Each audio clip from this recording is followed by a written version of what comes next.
Hi, Terry here. I've just purchased a K&M neck turning tool kit. Part of it's in this bag. This is the actual cutter itself. I suppose this is sort of just like a review, really. Um, this is the expander you get in the kit with an expander mandrel for whatever caliber you're using. And in my case, it's for a 223. So I've got that expander mandrel pilot set up in here. This screw at the bottom screws in and out of the tip of the mandrel of the pilot, and it allows you to set the depth so that the top of the case neck, when it goes up in, it doesn't bottom out on the top of the mandrel. Otherwise it's just going to crinkle the top. So you unwind this screw or do the screw up so the base of this screw comes in contact with the bottom of the case inside to stop it going too far up. Yeah, so far so good. It's the first time I've used it, so I've actually just sort of opened it up, and I've done a few. So I'll just show you the procedure, what I do with it, this particular procedure anyway. I just give a couple of turns on the neck, just to deburr anything, and then I'll just run my bronze brush in and out of there. And I've got some Lee resizing lube. It says to use Imperial lube, the wax made by Reading, but they didn't have any in the shop I went to. But this is fine. And then what I do is I put just a touch on my finger and just smear it inside the case neck a little bit. It says you don't, well, I saw someone online saying you don't need to lube it, but I did find there was quite a bit of pressure that I was having to exert to get it to sort of resize, and I didn't want to put any pressure on the cases. So I've just found that doing this just solves the problem, really. So I'll do a few just so you can see what's going on. Oh, and by the way, the bottom of this screw, when you're bringing your case up, make sure it doesn't hit the top of your neck, because if you sort of give it some, you're going to put a dent or a nick or whatever in the top of your case neck. So guide it into there, and then once she engages, right, that's that one done. And what I've found is the lubricant I put on the inside of the neck on the last one sort of gets onto the mandrel, so you're all right for sort of 5 or 6 cases, and then when it starts to bind again, I'll just put a little bit more in the neck of the case, and that'll do another 5, 6, 7, whenever. As soon as I feel it binding after a few, I just put a bit more on. So I'm going to finish this this particular process, and when I come to turning the necks down, yeah, we'll do another vid on that. Yeah, speak to you soon. Hi, just one little thing about the K&M expander mandrel and its housing that I just thought I'd talk to you about. If I set the screw, the depth screw, so the bullet doesn't bottom out on the actual mandrel. You know what I was saying about it crinkling the neck. Just let me take this apart, and I just want to show you something. Right, now I've bottomed that case right down to, you see, that's where the case would stop. I've adjusted the screw inside, so there's still a little gap here.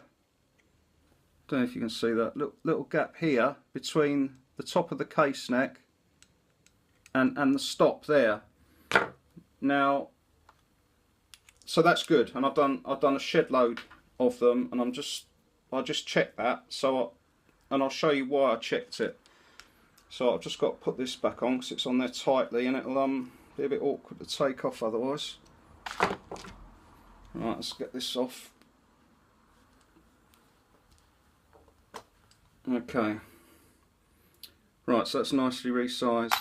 Yeah, the thing is, this screw, the adjuster screw I was telling you about, it doesn't lock at all. You set it to the depth, and I noticed, look, it easily turns right and left. So in other words, up and down a little bit.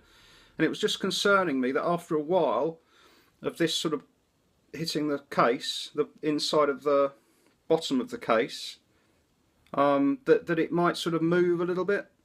But I've done all these cases and it hasn't. It's still stayed there. So that was just something I just sort of let you know in case you're a little bit worried about it. Personally, I suppose they could have done a little locking nut that went on this thread, and you could have locked it at the depth you want, you know, a little one, so it wouldn't interfere with the neck when it was going up and down. But yeah, so that didn't move anyway. So I'll see you for the actual cutting bit. See you later. Hi, right, now the fun bit, the actual cutting or the turning. I've set this cutter up. This is the pilot, obviously for this certain caliber, my 223s, and I've also set the cutting blade up as well for how much to take off. On the base of this pilot, the case can't go any further. So you adjust this pilot in and out so that when the tip of the case bottoms out on it, your cutter isn't cutting into the actual neck itself. Sorry, the shoulder, the transition between the neck and the shoulder. You don't want to cut into that because that can weaken your case. It will make a weak point. So you literally just cut just before you get to where the transition is. And I don't know if you can see it on this one, but there's just let me get something to point at. There's a tiny little, you can see right there, I've just left a little bit of the cut just on the transition. We don't want to start cutting into that. So just before the shoulder where it starts. Okay, that's what I've set the cutter up to do. Right, okay, now firstly what I wanted to say is I did the first case, I adjusted everything with the first case with this hand tool to hold the actual case, and the case holder, the K&M one, I've got it in the drill now, but that actually fixes into that.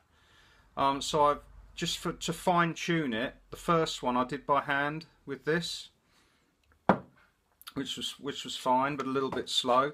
Now I've put this in here, and it's a lot quicker. So I've done this one, so I'm putting that one in the done box, and I'll just run through the next one. Just tighten her up in there. Now just a little bit of that Lee resizing lubricant. I'm just going to put a little bit on the actual pilot, and I'll just do the next one to show you. This is on just slow power, by the way. You don't need to go mad on it. You just ease it in nice and slowly till it bottoms out, and then back out again slowly, and I do it in again and out again. Okay.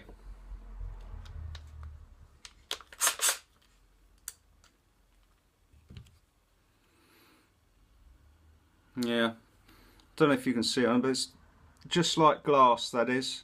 It gives it a lovely smooth finish using the drill as opposed to the hand tool. Okay, that's another one done.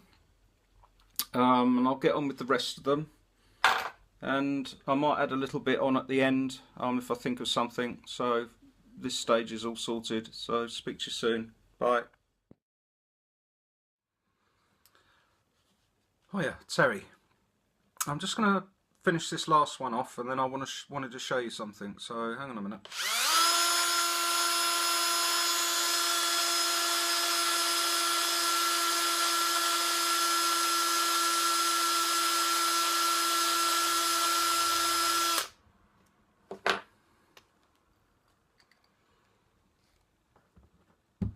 Okay, now when you're setting the cutter up to do these cases, you don't want to cut the wall too thin, okay? I don't know if you can see this, but where the cutter hasn't cut, you can see that dark area, and then turning it round, that's where it's cut, that's where it hasn't cut a bit. So you can see the variance in the walls, in the wall diameter of the neck. So I'm literally just scraping the low point of the wall of that neck, which is good. So that now is perfect all the way around, the thickness of the wall. Now that's one. Got another one here. You see, and that's different again. See that?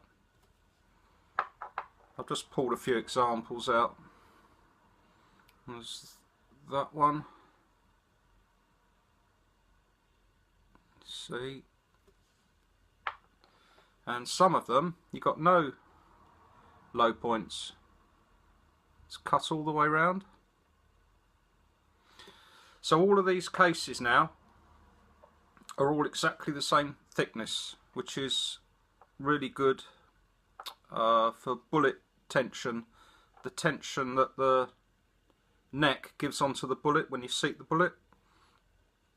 In other words, the bullet, when it's fired, the cartridge when it's fired, the bullet will be released from the mouth evenly. There won't be more pressure on one side than the other that you get with having a thicker wall on one side of the neck than the other. So it's definitely worth doing. Right, this little tool, it's a tiny little thing. When I got it out the packet, I was a bit surprised because I saw it on YouTube on the video of someone sort of showing it off, and it looked bigger. It probably looks bigger when I'm doing this with you, but when I took it out of the pack, when you got it in your hand, it's a tiny little thing, but it's very precise and it's done a really good job. So I'm well impressed with this, especially for the money, because there are ones out there that are basically 3 times as expensive as this. I'm not going to say what makes, but they don't do. I can't think of anything they do that this won't do. So very economical as well, price wise. So yeah, well impressed. Right, thanks a lot. See you later.